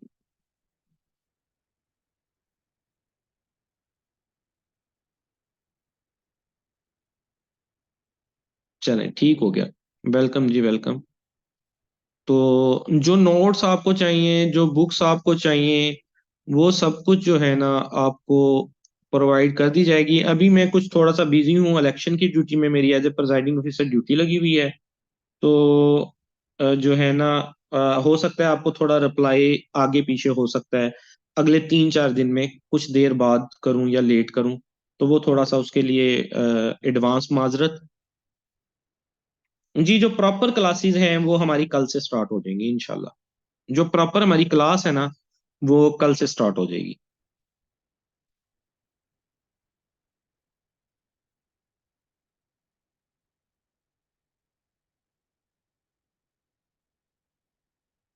कंसिस्टेंसी नहीं बनती, ये तो जी आपने ही बनानी है। आपको ये देखना है कि आपने ये सफर शुरू किस लिए किया है। क्या आपको अपनी पसंद का रिश्ता नहीं मिल रहा, या जो है दोस्त ताने मार रहे हैं वो अच्छी सीटों पे चले गए हैं, आप अभी तक उस सीटों पे नहीं पहुंचे? ये तो आपको देखना है कि आपकी लाइफ का मोटिव क्या है इस जॉब को हासिल करने के लिए। उस मोटिव को याद रख के तैयारी करें। MOD में SI सिलेक्ट होने के बाद AD पर अप्लाई कर सकते हैं जी, कर सकते हैं, बिल्कुल कर सकते हैं। जब हम लोग गए थे अपना ISSB पे, तो AD के लिए, तो उन लोगों में ऑलरेडी सर्विंग सब इंस्पेक्टर मौजूद थे। उन्होंने अपनी डिस्क्लोज नहीं की वैसे 4 दिन के अंदर, लेकिन आखिरी दिन पे डिस्क्लोज हुआ हमें कि ये तो ऑलरेडी सर्विंग हैं लोग। क्योंकि ISI में आप अपनी जो शनाख्त है उसको डिस्क्लोज नहीं कर सकते, डिस्क्लोज नहीं करते आम बंदे के सामने, लाइफ थ्रेट होता है आपको।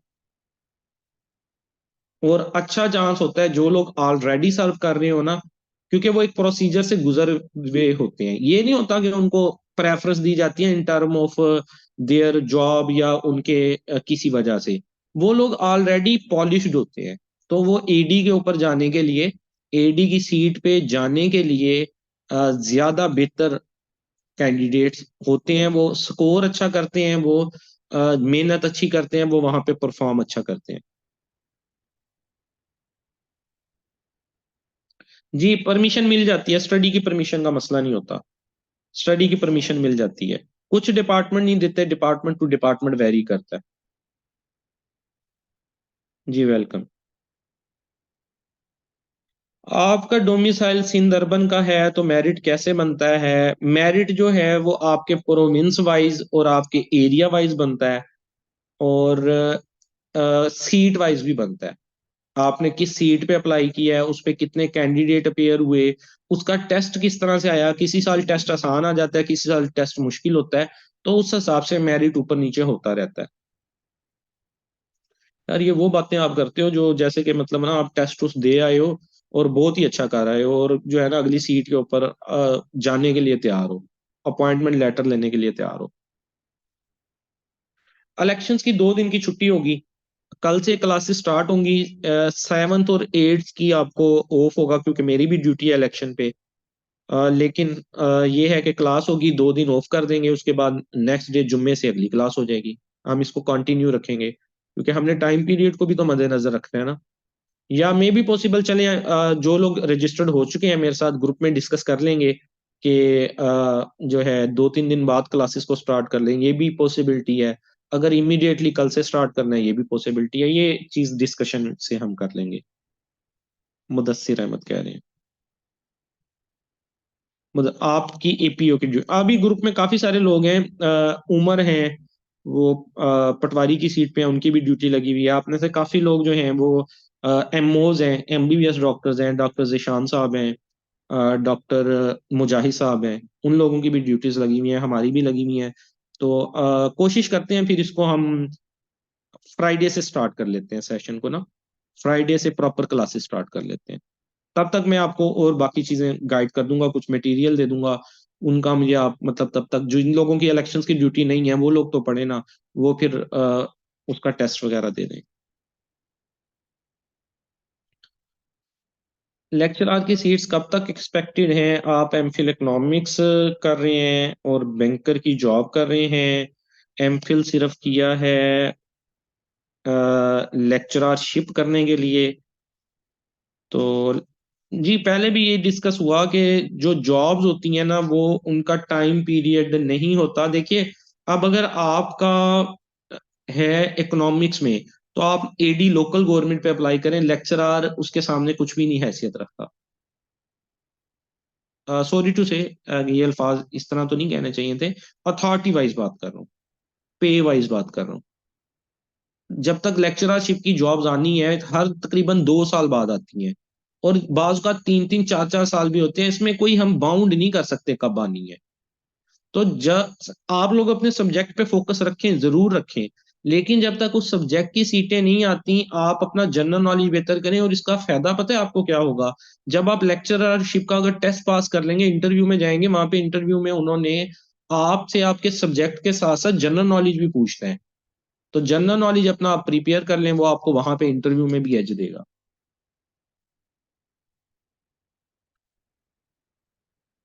जी। और क्वेश्चन? अच्छा, आप में से किसी का क्वेश्चन स्किप हो गया हो मेरे से ड्यूरिंग स्क्रोलिंग, तो दोबारा से पूछ सकते हैं। बाद में कुछ स्टूडेंट शिकायत करते हैं कि सबका जवाब दिया, हमारे क्वेश्चन का नहीं जवाब दिया।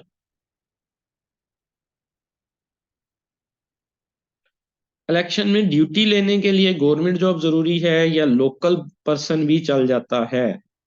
नहीं जी, गवर्नमेंट जॉब होना जरूरी है। गवर्नमेंट के लोगों की ही ड्यूटी लगती है। जी। और अगर किसी का, अच्छा, पीकी ब्लाइंडर, बड़ा प्यारा नाम रखा है यार। सर एएसएफ के लिए करंट अफेयर्स कितने ईयर के? जी, 5 साल के। पहले आज से 1 साल पहले जो रिक्वायरमेंट होती थी, करंट अफेयर आते थे 2 साल के। अब ये रिक्वायरमेंट बदल दी गई है और 5 साल के करंट अफेयर्स होंगे।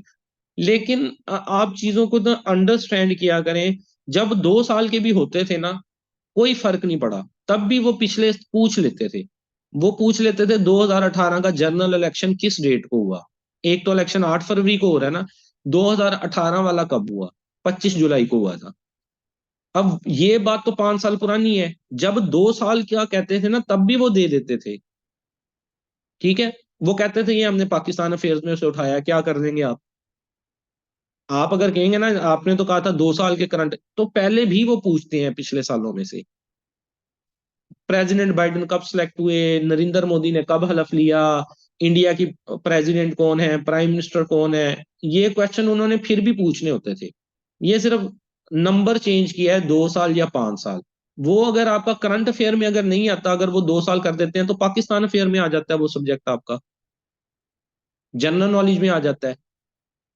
ठीक है, वो किसी ना किसी पोर्शन में उसको डाल देते हैं। तो इस चीज की टेंशन नहीं होती कि 2 साल है या 5 साल है। ओवरऑल आपने अपनी एक पर्सनैलिटी तैयार करनी है जिसको सारे सब्जेक्ट के ऊपर कवरेज हासिल हो।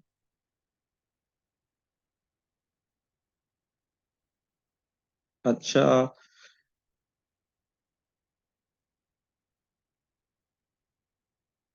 जी, वेलकम। लोकल गवर्नमेंट एडी पर अप्लाई करने का टाइम, ये देखनी पड़ेगी एडवर्टाइजमेंट पीपीएससी की। मेरा ख्याल है कि शायद गुजर चुका है, तो मैं दोबारा से इसको रिकन्फर्म कर लेता हूँ।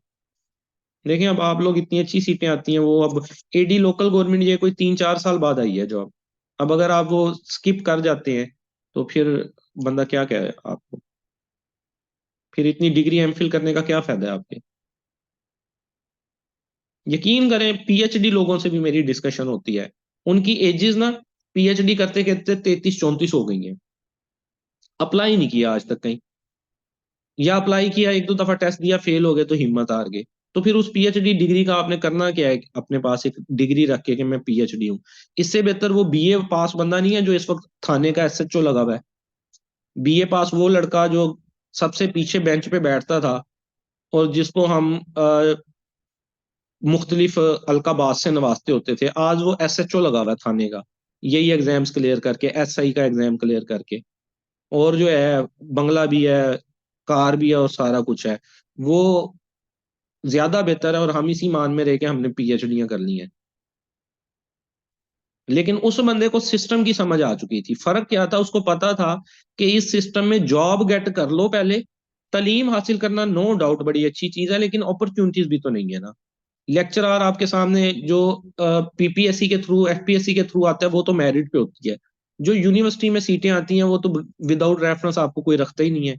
आपकी जितनी मर्जी सीजीपी हो, जितनी मर्जी आपकी पीएचडी हो, आपके पास रेफरेंस नहीं है, आप यूनिवर्सिटी में लेक्चरर नहीं लग सकते।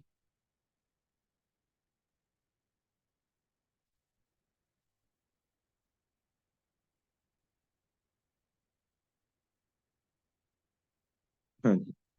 चले, ठीक हो गया जी। मेरा ख्याल क्वेश्चंस खत्म हो गए हैं आपकी तक।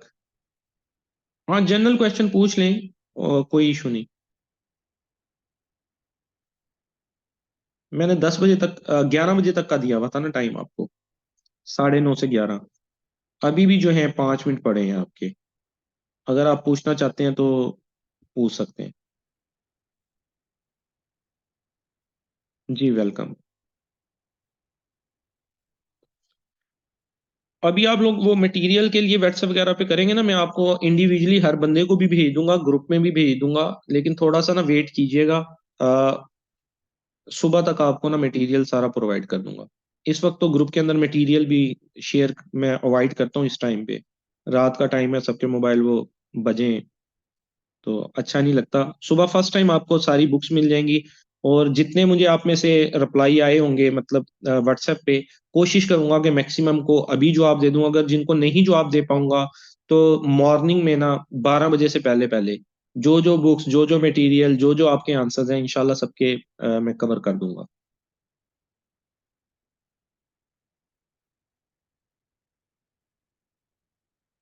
गेम वार्डन की, अब ये देखें, गेम वार्डन जो है, इसकी आपको मेरे साथ ना वो शेयर करना पड़ेगी एडवर्टाइजमेंट। ये किस प्रोविंस में जॉब आई है, ठीक है, और क्या स्केल है इसका, मेरे साथ एडवर्टाइजमेंट शेयर करेंगे तो फिर अगली बात मैं आपको बता सकता हूँ। जी, नेक तमन्नाओं के लिए शुक्रिया।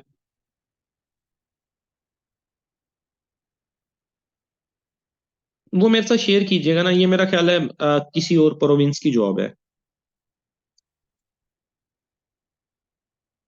सुबह मुझे ना इनबॉक्स कीजिएगा, सुबह कीजिएगा आप ना। इसको मुझे प्रॉपरली सर्च करना पड़ेगा, गेम वार्डन। क्योंकि ये एफपीएससी में नहीं आई, ये जॉब पीपीएससी में नहीं आई, ये आपके अपने सूबे की जो प्रोविंस वाइज जॉब होगी। लेकिन मैं आपको इसका डेटा वगैरह सर्च करके, आजाद कश्मीर की है ना, देखो, एजीके की है बिल्कुल, उनकी अभी एक एडवर्टाइजमेंट आई है। उसको पीपीएससी तो नहीं कहेंगे, वो पंजाब पब्लिक सर्विस कमीशन कहते हैं पीपीएससी तो।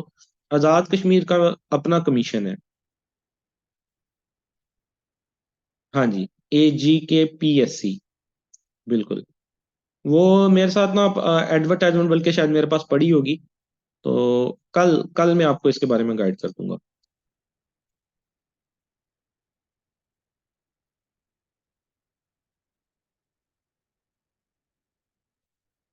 चलें ठीक है, मजीद मेरा ख्याल है आप लोगों का कोई क्वेश्चन नहीं है और हमारा टाइम भी कंप्लीट हो गया। पूरे जो हैं वो 11 बजने वाले हैं। तो best of luck for future, दुआओं में याद रखिएगा। अल्लाह हाफिज।